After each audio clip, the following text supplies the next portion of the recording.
Ladies and gentlemen, welcome to the Evening Jones. All right, if you're watching theeveningjones.com, need you to log in, use Twitter profile, Facebook profile, whatever you got, go ahead and use that. Once you do, you can participate in our chat room. You can also send in your questions. You can type them out. I'll put them up on the screen and answer them. Or you got a webcam and headphones. I got a webcam. I ain't wearing the headphones. It don't matter either way. We can do the damn thing. I just want to start here with a little bit of a public service announcement. And I understand that this will only be so germane to a lot of you because most of you don't live in cities where people do a lot of walking around. Now, I also feel, though, that while most of y'all don't live in cities where people do a lot of walking around, y'all do like go to places where people walk around and stuff. And so I imagine that you deal with this. You just don't deal with it on an everyday basis like me or people, Anyway, what I'm asking for out here in these streets is a little bit of self-awareness. And you're wondering where I want the self-awareness from, like what I'm talking about when it comes to this self-awareness. And it's pretty simple. You got to know who you are, and you got to know what you are and are not capable of. And I understand that it's a lot of things out here that seem like anybody should be able to do. You know what I mean? Like, it's a lot of things out here that you see somebody else in these streets do. And, you looking at it and you like, ain't no reason why I can't do that. And sometimes those things are really, really, really small. And so it's totally understandable that somebody would not understand why it is they can't do what they see somebody else doing. But y'all need to understand that it's some things out here that not everybody can do. And you know what one of those things is that's out here that not everybody can do? I'm going to tell you one of those things that's out here that not everybody can do. Here's something that not everybody can do. Not everybody can walk and look at their phones at the same time. Some people can. Some people manage to look down on those phones and walk straight and make all the turns and everything that they need to make. And they ain't never got to take their face off that screen. It's some people who are capable of that. But I got to say, my travels, it ain't most of y'all. Y'all be out here getting in the motherfucking way. Like, for example, if you get into the turnstile at the subway and you see that the train just, that's right, you don't see that the train just pulled up because you're looking at the phone. Therefore, it's people out here behind you that's trying to hustle and get on that train. But we can't hustle and get on that train. And you know why we can't hustle to get on that train? Because you out here fumbling with your card. Because you on your phone. You out here getting in the way. You just trying to walk down the streets of New York City. I don't know if you heard, but you ain't the only person that's out here. And yes, it does at times appear, maybe even feel. I don't have data to support whether this is the fact, but it feels like it's our Caucasian brothers and sisters, both of y'all, okay? That y'all be the ones just not worried at all when y'all out here walking the street. Y'all don't care if y'all bump into somebody. Y'all don't care if y'all ain't walking in no straight line. Is walking in a straight line that hard? Because not everybody has that problem because of their phones. Some of y'all just are incapable of walking in straight lines. Just floating around, going side to side. I'm trying to let you do whatever your thing is and get around you. I can't get around you. I'm 6'4". You don't feel my shadow lingering over you. You can't tell? Is it that hard just to walk in a straight line? Come on, man. We all know the rules of walking up and down the street. We all do. But then if I elbow you in the back of the head, I'm the one that's got a problem. Every now and then you got to put up an arm bar. And it'd be real awkward when it's a woman because she just walking like I'm already up against the wall. I can't do nothing. All I can do is put up this arm bar because anything else is likely to get me thrown up in jail.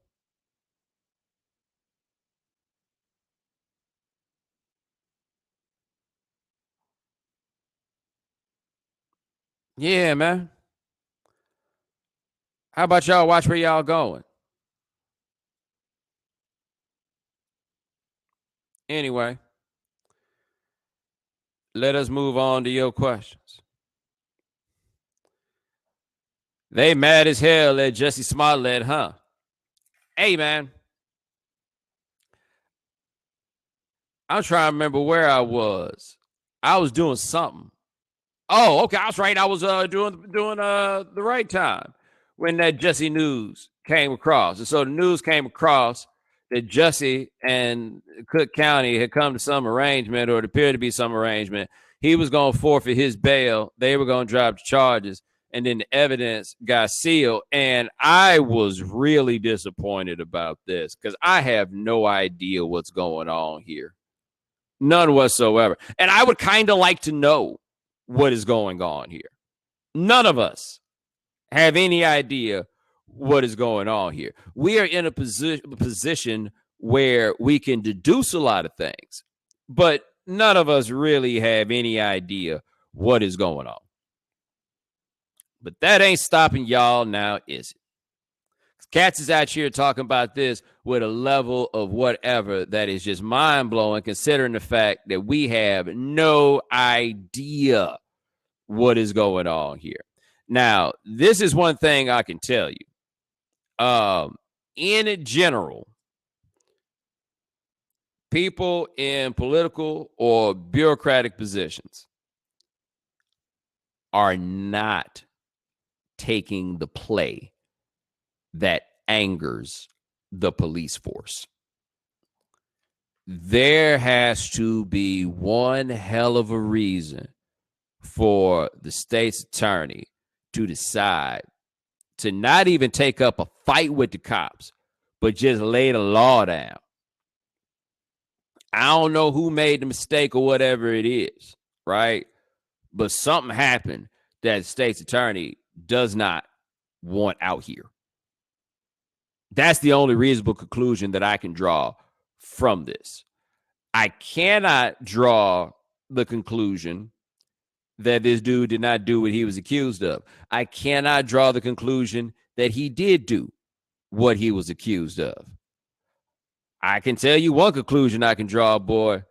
Ain't a whole lot, baby, that offends America quite like the idea that some black dude got away with something. And this one becomes even more interesting to watch in terms of reaction because, yes, it's a bunch of white folks, many of whom, by the way, use the term African American because black a bad word to them. And honestly, this is the for real for me on this. Or white people who do not say black but only say African American. The one conclusion I can draw: just because you use the word black does not mean that you know and interact with black people. But if you only use African American, I am assuming that you don't know any black people, or that the black people you know use the term African American in conversation. And I got to be honest with you, I don't really know a bunch of them. Or if they out here, I don't just be kicking it with them. But anyway, whoo boy. They mad. But the other group of people that's mad is a whole lot of black dudes. They apparently don't like the idea of this dude getting away with it either. Now, I think part of that has to do with the fact that there was a bunch of black dudes who smelled something funny about this story and then were called homophobes. Now, don't get me wrong. A bunch of them are homophobes. But for you to sniff something foul out of this story did not require you to be homophobic. But yeah, it's a whole lot of people being mad. And then it's the people that was riding and dying with Jussie on this no matter what happened. And I'm like, I don't know how the hell you out here doing that. Especially not after his lawyer. Did you see the thing where his lawyer came out and said that those dudes might have been in whiteface?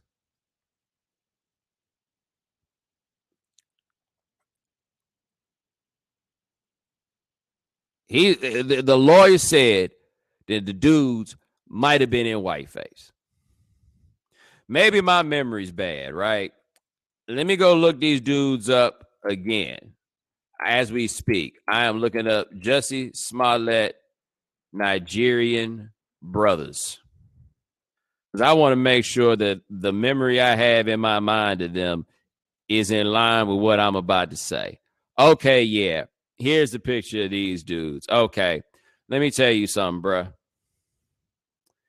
If these dudes was in whiteface when they allegedly perpetrated this crime, they would still be in whiteface now. Because whatever it was going to take in order to make these dudes look white, it wasn't going to be nothing that washed off.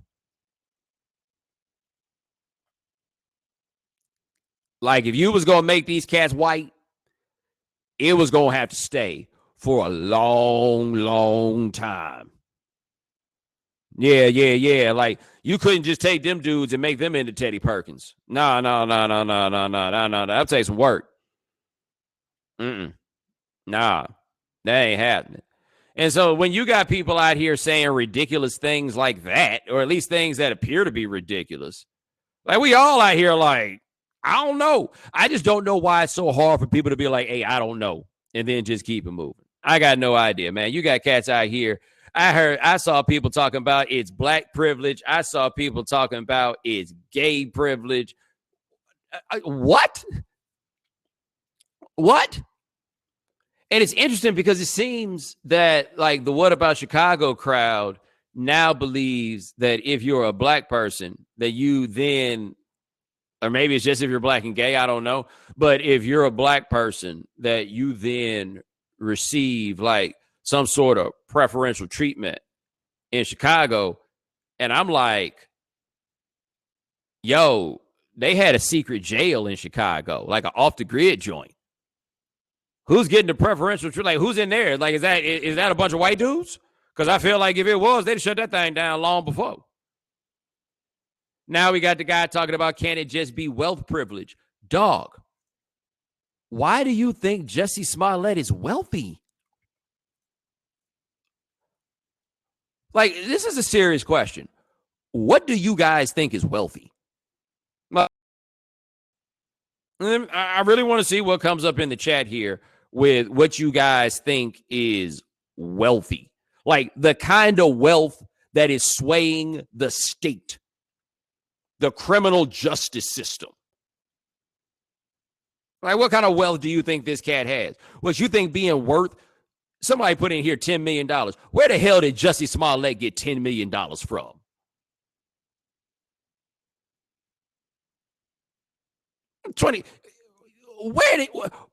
Where did Jussie Smollett? Somebody here talking about $25 million.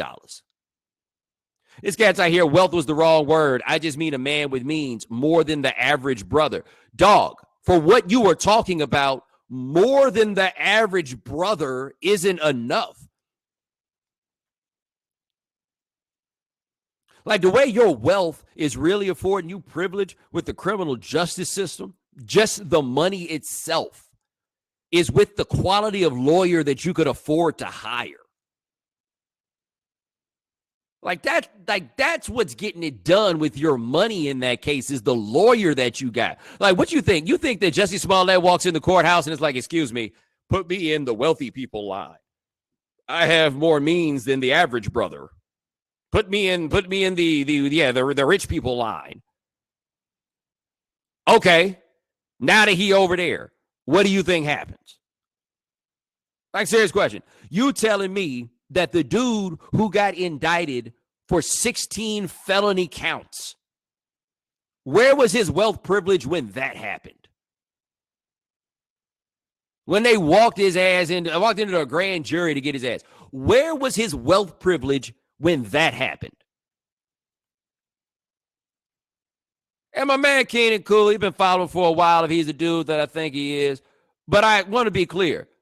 I want to make you feel every bit as stupid as that sounded. Not because I think you're stupid, because I don't think that you're stupid. But I want you to stop and ask yourself how it was that you were able to draw such a stupid conclusion. Let me ask you a serious question. Let's say somebody came and locked me up. You think they're about to show me some privilege for it? Like, you think they're going to be like, oh, wait a minute, he's on TV, he good. You think that's how it's going to play? Because that's not what this is. When you start talking about wealth privilege in terms of being able to sway something with the state, like get people to drop charges against you, you talking about the money got a name behind it. You understand what I'm saying? Like, you talk about the kind of money when you walk in, yeah, you've got money, but what's driving this is your name. They looking at you and they like, oh, snap. That's what's his name, son. Somebody here talking about Fox put up some bread. Have you read the statements that Fox has put out about Jussie? Did Fox give you any indication that they cared what happened to him? Did they or did they not set themselves up to finish this season without him? If Fox cared so much to put up bread to get them to drop them charges against him, don't you think they would have already just gave that dude a raise? Wasn't that dude trying to get a raise? Don't y'all remember the story about that dude trying to get a raise? So you telling me that this dude can't get a raise, but Fox is about to, what are they going to do? Walk into the state's attorney's office with a briefcase and be like, hey, hand this to the DA. She know what to do. Eric, I want you to feel every bit as stupid as that sounds. You have to appreciate how stupid that sounds. Because basically everything you guys are saying right now, you know what that also implies that you believe? That suddenly there ain't no racism no more. Like, that dude ain't O.J. Simpson. He ain't had nobody thinking that he was not black. But yeah, like, your idea is that this black gay dude who got all these people furious with him because they think that he lied about an act of racism. And as you have seen, there's a whole lot of people who are more furious about a purported act of racism than any actual act of racism. Right? So you gonna tell me that dude is walking in the office and they like, yeah, you good. Because you got more means than the average brother. Come on, man. Come on. I don't know what happened. I just know that a lot of y'all's easy conclusions are silly. On top of the fact that a lot of those easy conclusions are silly, it is amazing how this story has just captivated the nation and people really got a rooting interest over somebody that's on stupid empire.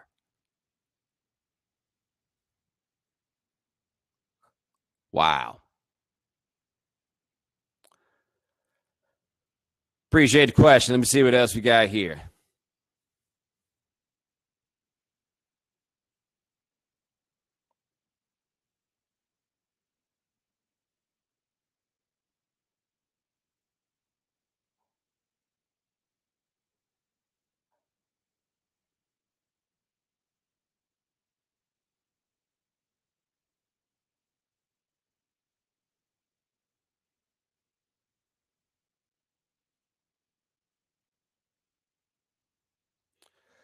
Facebook and Google out here giving away $122 million for free. Yo, I haven't even fully read this story, but this is 100% amazing. So apparently there was somebody out here that just started sending bills to Facebook and Google.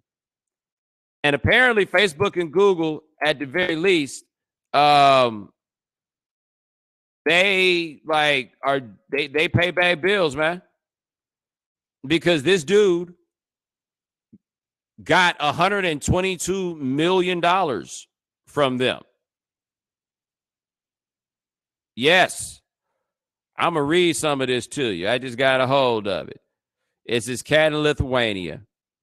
He got $99 million from Facebook. He got $23 million from Google. And he just sent them invoices for things that they hadn't ordered. and boom, there it was. Like they were sending paperwork that came with it, emails whenever he asked for the money, and he just kept doing it. Yeah. And so, of course, they trying to get him. He already gave back like $50 million. They thought they about to put his ass in jail. But I gotta appreciate the audacity, the attempt to go ahead and do this. That's it. That's it. Yeah.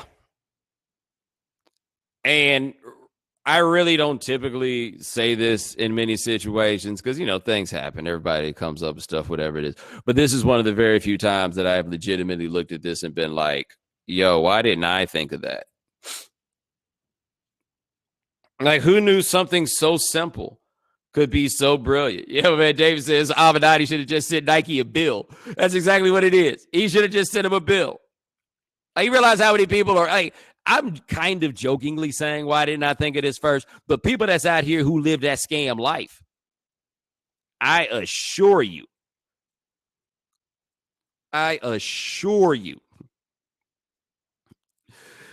whew, they are really furious. That could have been you, baby. That could have been you.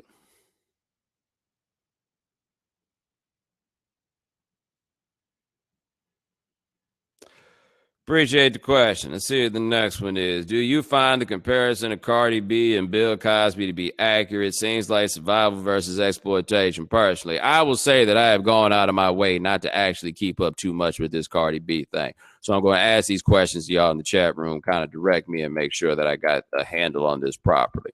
So basically, Cardi B did some interviews back in the day where she said that what she and her hustling friends used to do was like drug dudes and knock them out and then rob them. Do I have that right? Okay, that's what she said she was doing. And so, and then there are people saying that this is the same thing as Bill Cosby. That's what people are saying. Guys, I thought that societally that we had come to a conclusion, which is that stealing from people is worse than raping, is not as bad as raping them. Right? Is that not the conclusion? Raping people worse than stealing from them. Raping people worse than stealing from them. And that's a pretty simple like equation that we got, right? Okay, so what else is there to talk about here? Like basically what we're saying, if you're doing this, is that Bill Cosby's real sin was drugging women. And don't get me wrong, that wasn't cool, but that is not really intrinsically the problem with, like, if all we found out was that Bill Cosby was drugging women and stealing out of their purses, the Cosby Show would be on Nick at Night right now.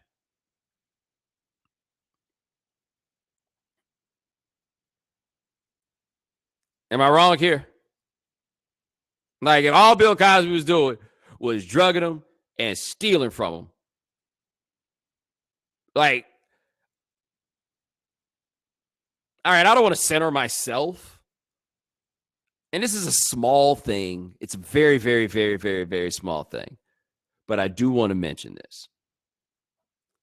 There is a fairly significant way in which this Bill Cosby thing affected me and my work.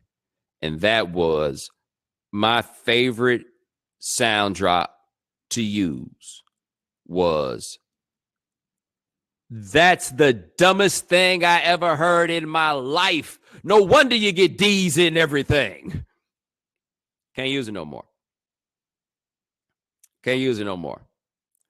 We no longer find Bill Cosby to be funny. I lost it forever. It was trademarked. I was never going to have to stop using that.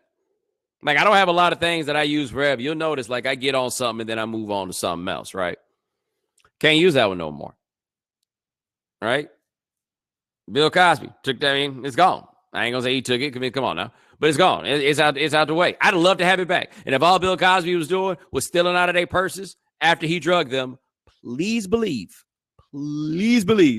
I'd be using that sound drop to this day. But I can't. And that's how you know it ain't the same as whatever Cardi B was talking about.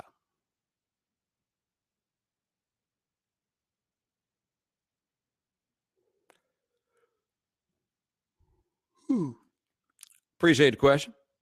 See what else we got here.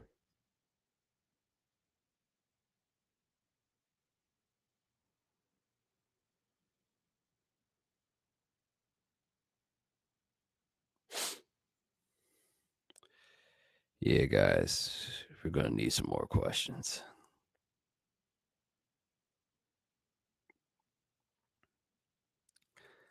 Have you seen the recent settlement Facebook made with the ACLU regarding housing discrimination by allowing advertisers to target based on things such as race, age, and language? Has Facebook simply gotten too big for its good, for its own good? That right there, to me, is not an issue of Facebook getting too big for its own good. Like, there's a larger issue about the dominance of Facebook advertising, and like how much.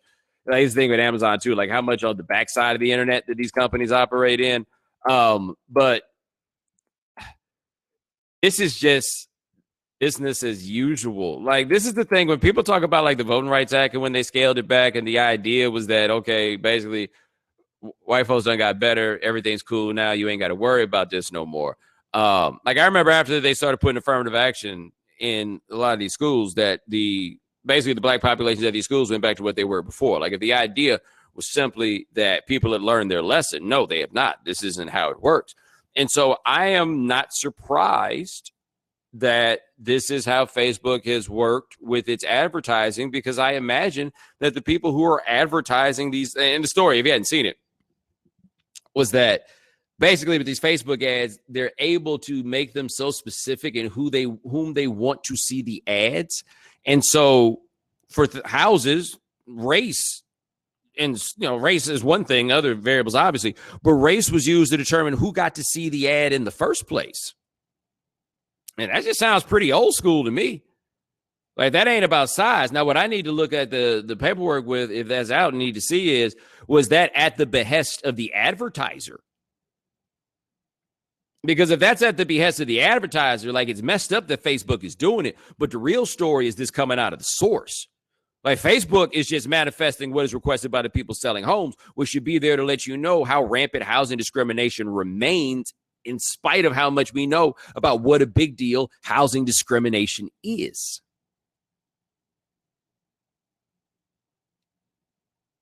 Right.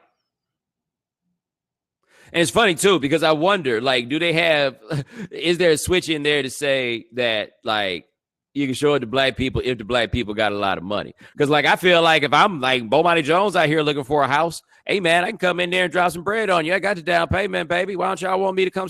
Oh, okay, got it. It's because that nonsensical idea that y'all had about wealth privilege. Remember when y'all were talking about wealth privilege? Think about how wealth privilege works here.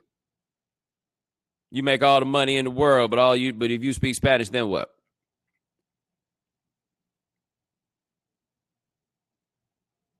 That's right.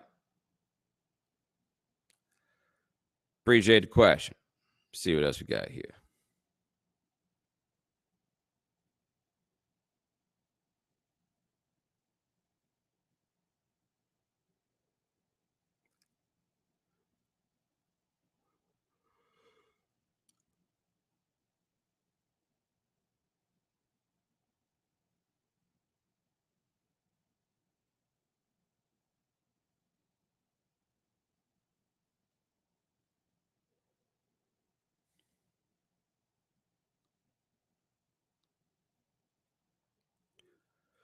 Do you think the boyfriend should jump the girl that paid $50 to another girl to flirt with him and catch him cheating? I don't even know what the story is, but I'm guessing. So what we got here is some woman who wanted to run a test on her man and got some woman to come up and flirt with him. And then if he bid on it, then it was going to be, aha, I got you, but he didn't, but he found out. Do I have this right? Because if I have this right, the answer is you got to drop her like a bad habit, buddy. Ain't nothing good coming from that. Like, I drop her, and I hope that she felt like, especially if she actually liked you, I'd hope she felt like the biggest moron in the world for that. That is the dumbest shit I've ever heard. Hey, somebody put a question in there about that Nemesis article in the Atlantic. Did anybody read that? If you did, put a question in there about that. I won't go off.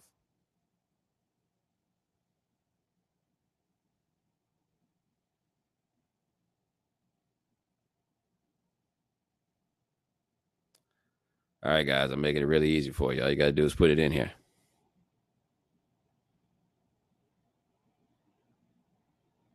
There we go. How stupid is the Nemesis article in the Atlantic? Did anybody see this article in the Atlantic? Okay. I'm going to go find it, right? And I'm going to try to read you a passage of this because this was the most like, I have not oh my goodness. Where do I go from here? This is amazing.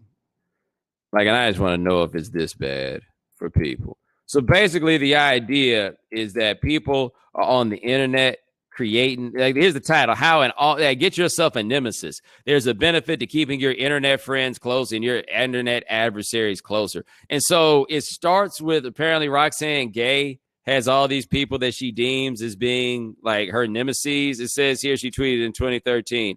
All last night, I visualized crushing my nemesis this weekend. My nemesis is having a good year professionally and has clear skin. It's a lot to take. Apparently, the last thing she said was last summer. My nemesis is having a good year professionally and has clear skin. It's a lot to take. I am staggered that anybody like reads something like that and sees it as being anything other than like horribly unhealthy. And so the whole idea is basically that you need to get somebody that doesn't even necessarily know that you exist, and that you then like hate those people. And I guess the idea is that it gives you something to aim for, right? So basically, like, this is the way to challenge yourself, like Michael Jordan type stuff.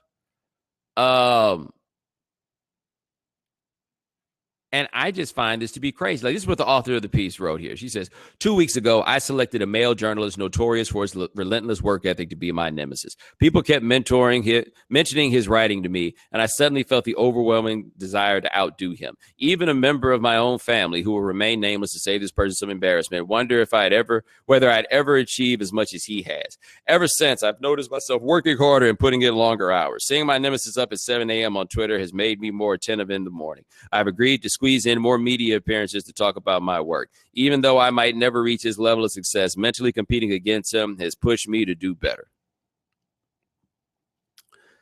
And I got to say, can't relate, bro. I think maybe that's the biggest conclusion that I take from this. Can't relate. I just get out here and do it. I do it the best that I can. The big thing about this, though, is I felt like this woman took examples that seemed to be born of resentment and tried to turn it into something else, you know?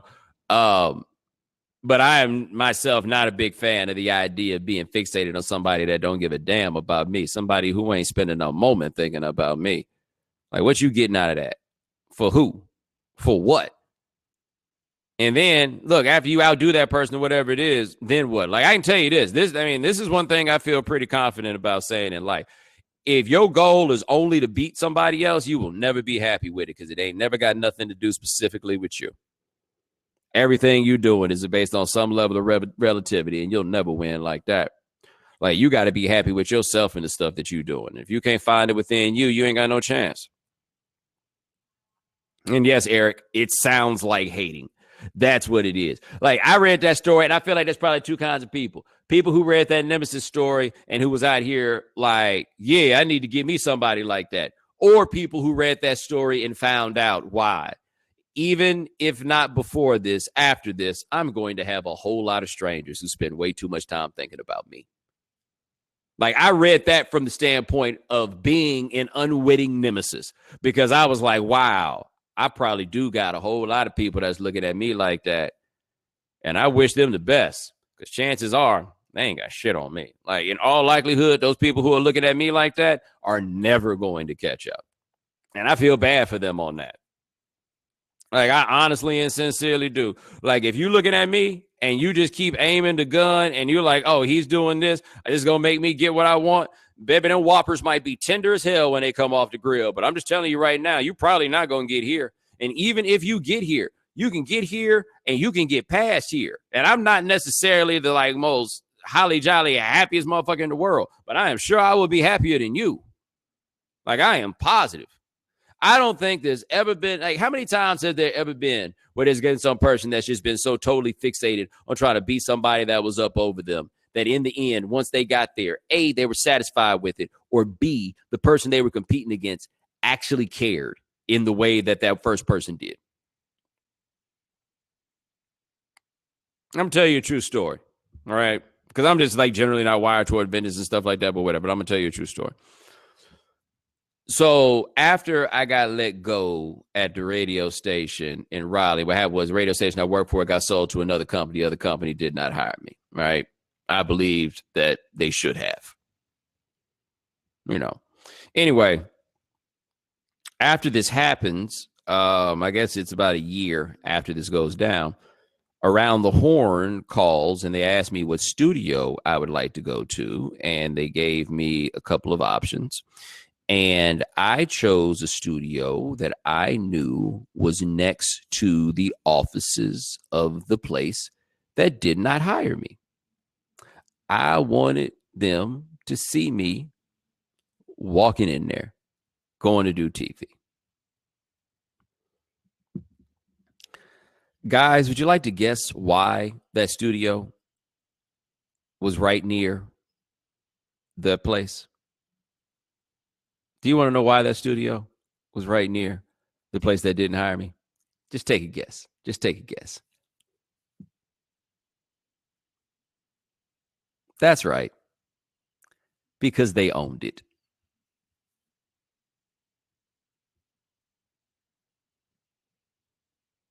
It's because they owned it. So here I am. I'm out here showing y'all what y'all missing. And they over here like, cha-ching, more money, more money, more money. And you know what? I feel confident saying this. They ain't never spent a moment of time looking at me on television and thinking, wow, we made a mistake. They kept it moving. Ain't nobody give a second thought to that. They just kept on going. They didn't care. Anybody out here worried about you? If they ain't worried about you, you damn sure can't be out here worried about them, whoever they happen to be. So I guess, whatever you need to challenge yourself, I suppose. But I imagine that you might want to find that challenge within yourself. Whatever that piece is that you're going for, you better find it there. Because if you don't find it there, I'm telling you, you are never going to find it. No matter who you are, you are never going to find it. And I saw people put in the chat room, and it's real. Case in point is Michael Jordan. He can only find satisfaction in defeating other people. That's it. Most people get too old for that stuff. What happens when you ain't got nobody competing with you?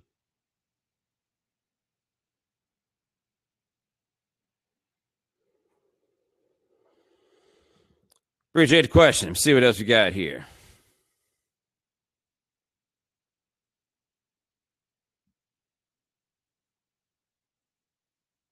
Would you attend one of Kanye's Sunday services? Hey, maybe. I don't go to church. Like, is it jamming? If he in there jamming, yeah, I'll go. That's fine. I've heard people talk about it. I ain't really checking for Kanye like that these days. But I go check it out. Yeah. I mean, if he in there jamming, then cool. I'm down. You know? Problem is, man, I feel like Kanye be one of them cats that really be trying to press you afterward and be like, look, man, well, how about I think we need to get together and read the Bible? But we don't. We do not. Now, I will say this. I wouldn't do that. I was about to say I would say that if I saw some pretty young thing over there, I'd be like, hey, baby, you want to go somewhere and read the Bible? Except I refuse to be the guy that run Bible game. And you know them cats, too. Y'all all know that dude. That dude that stayed in there on there with him talking about that. Well, let's get together, read the Bible. Let's get together. Let's talk about the word, all that stuff. And then they get over there and, like, I mean, he's trying to get you to say a word. And that word is yes.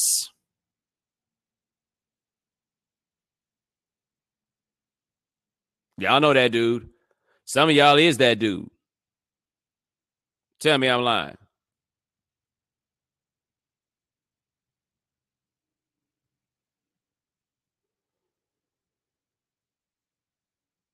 Appreciate the question. See what else we got.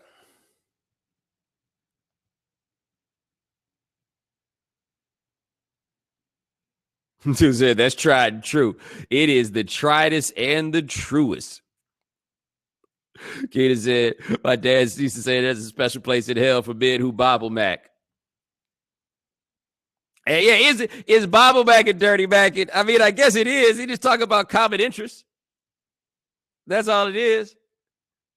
I used to date a girl who told me about a she went to where the pastor would have like get-togethers and he was trying to basically pair the kids off of age or whatever. And basically it's set up to where they was all making it happen. All of them was making it happen. Like he was basically just hooking it up. Like that was the game. I'm like, oh, okay.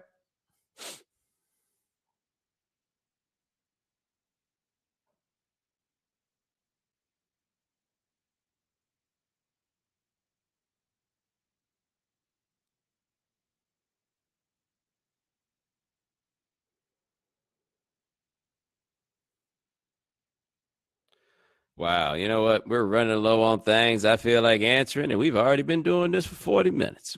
Ladies and gentlemen, thanks so much for joining us here on the Evening Jones. Try to do this thing here once a week or so. My man Lance Gilliam handles everything behind the scenes. Thank you, sir.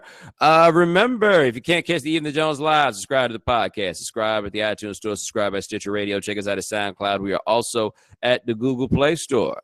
Talk to you guys next week. Take it easy.